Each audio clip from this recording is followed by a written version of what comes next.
innaka anta allamul ghuyub. Nabi Isa kata apa? Ya Allah, bahwasanya engkau Tuhan yang amat mengetahui benda-benda yang gaib, tak nampak. Tuhan tahu. Lintasan hati, gaib, kita tak nampak. Apa orang duk teringat kat kita, kita tak nampak. Allah nampak tak? Allah nampak, Allah tahu. Dan jika diperlukan, kalaulah aku kata perkataan itu, nescaya engkau maha mengetahui. Isa nak kata apa? Never. Saya tak pernah kata suruh mereka jadikan saya Tuhan. Never ever. Kalaulah saya ada teringat pun, engkau tahu ya Allah. Ma qultu lahum illa ma amartani bih. Tiada aku kata bagi mereka itu, yakni bagi umat aku tu, melainkan barang yang engkau suruh aku kata kepada mereka, iaitu an ya'budullaha rabbi wa rabbakum.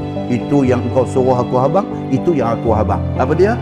Sembah olehmu akan Allah, Tuhan aku dan Tuhan kamu. Dan sekali-kali aku tidak pernah kata, ambillah aku dan ibu aku perbuat Tuhan. No, Isa kata.